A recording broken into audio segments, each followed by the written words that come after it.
Welcome to the post-game press conference. We are with the winning head coach of Barangay Ginebra San Miguel, Coach Tim Gold. Coach, first of all, congratulations. Things looking good for your team. Your bench players are confident. Now Eli Tenorio and Japeth Aguilar catching with conditioning of everyone else. Can you tell us what happened in this ball game, how you were able to blow out Meralco? Well, I just thought it was a really great defensive effort tonight. We played great defense. I thought we did a really good job on the pick and roll. We weren't getting a lot of breakdowns. And because there were very few breakdowns, we were forcing a lot of tough shots and getting rebounds. And we were creating a lot of our offense off our defense. So I thought that was the best part for me. I just love seeing our team play defense like that. And they came out with a real intense defensive effort themselves. They were really up in our faces, and I thought that we did a good job of really holding our own.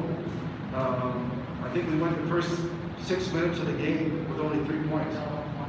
But luckily, our defense showed up enough that we stayed close, stayed in the game, and we got our offense worked out. We started playing a lot better, and we were able to stay in the game.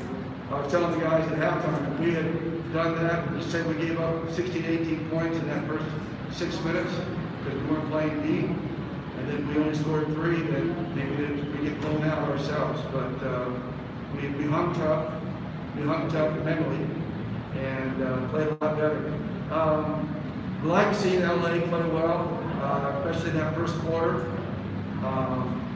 In the second quarter, excuse me. And in the second half, he was playing well, but I saw him touch his stomach a couple of times, and I saw him winch in his face, so I pulled him out of the game right away. I think his wounds get sore over a period of time, so again, that's something we have to really monitor. And I left Japeth out there the whole time, just so to get him in shape. I kept telling him, he kept wanting to come out. I'm like, no, you're staying in there, you're staying in there. You need to run up and down. So we really don't have time to get in shape by working out because the games come so fast. So we really got to kind of play. Japeth has to kind of play himself into shape. And the same thing for LA. And the only way he's going to play himself into shape is if he plays the minutes. So even though we had a big margin, I wasn't taking Japeth out. That's unusual for me, but I saw it as a purpose for him to stay on the floor and keep working. Hopefully that'll make it better into our next game, which is Phoenix. And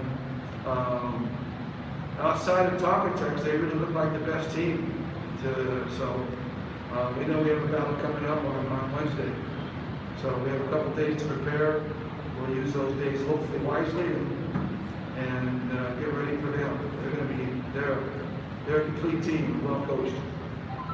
Coach, now we're welcoming our fellow media members on the Zoom call. First off, Mr. Bong Lazaro. Hi, Coach. Excuse me. I'd just like to ask for a comment about Mark Aguilar playing on his 18th season. Mark is, I tell you, I don't think I've been around a player that I've had so much joy in being around. Mark is just a joy to be around. He's always got a sunny disposition. He's always up. He never sulks. He never gets upset. He just has that kind of personality that his teammates love him. Doesn't demand anything. With his past history and who he is, he could really demand. But he doesn't. He's just a really, really good guy. So it's great to see him. It's great to have him on the team, number one. He has a real strong leadership presence on our team, and he can still fill it up. He's a little bit out of shape too. He needs to get his weight down a little bit, like Joe, but he can still fill it up. You can see it every day in practice. He's an unbelievable offensive player. But again, just having him around is just an awesome thing. We just really enjoy Mark being here and being part of the team and leading the young guys. He does a lot of talking to Jarek and Arvin and Ken. He probably talks to them more than anybody else on the team. Thanks, Coach. Thanks, Bong. Next up, we have Ms. Camille Dorado. Hi, Coach.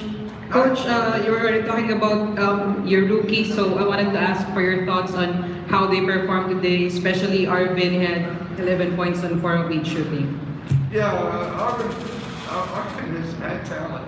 You know, I've been saying it since the day we drafted him. He is a talented kid, and he's versatile. He's not only got a great shot. In FBU, he was more of a stretch four, and he would shoot occasional threes as a trailer.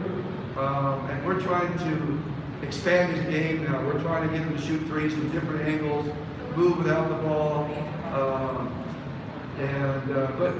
He's not just a shooter. He can put the ball on the floor. He can rebound. He had a nice block shot today.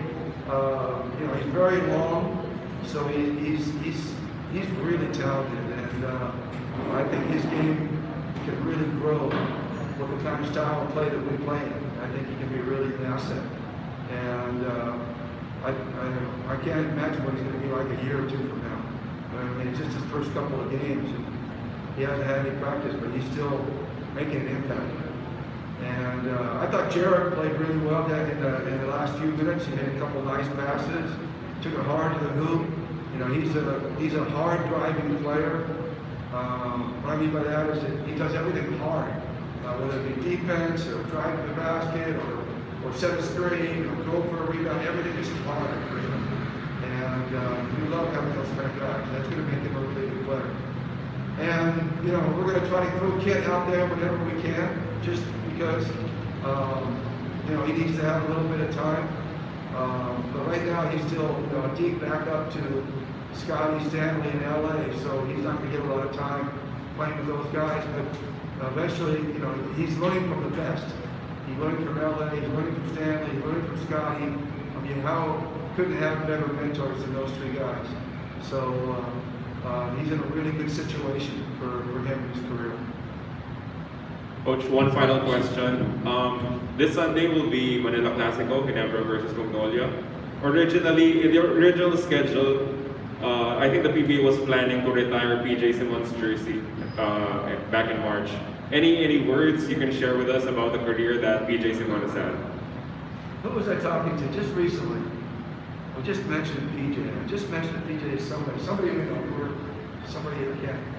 But I said that of all the players, I was JoJo last year. I was talking to JoJo, and we were talking about PJ. And I said, of all the players I have coached, he might have been the best pure scorer I've ever been around. When he got on a roll, there was no stopping. I mean, he would have these incredible rolls where he would just dominate for like 5-6 minutes at a time, and he was amazing that way. And he was, very, very quiet, unassuming guy, and another guy that everybody liked because he never caused a problem. He was always so quiet. And PJ is very dear to my heart, and that whole team in that 2014 was a special team, and PJ was a huge, huge part of that. It was fun to explore his game and his capabilities from a coaching standpoint. Really fun to explore his game. He had so many different skills. The pick and roll, in the post out, in the transition, pull up threes, pull up around the basket. His pull-ups were one-handed pull-ups were second to none. So he was awesome. He was awesome to be around. I'm sorry, I'm sure we will do it at one point though. They will celebrate him every time. He deserves it. Coach Tim, we'll do this for the third straight game. If you have any greetings to your family, to the Barangay Ginebra fans, you can say it right now. Again, I mentioned Mark earlier. In the locker room, Mark is always talking about the fans, talking about the fans before the game, reminding us of who we're playing for, even though they're not out there in the stands. There's a certain pride that comes with being with Ginebra, knowing that you have those fans backing you. So even though they're not here, we absolutely, I know this sounds corny, but we absolutely know they are here in spirit. And like I said before, we're playing for them. And so anytime we win, we dedicate that to the fans. Thank you, Coach, and congratulations once again. Thank you. Thanks, Coach. Thanks, guys. Hope to see you again soon. and I really mean that. Yes. Thank you, Coach. You know I mean that.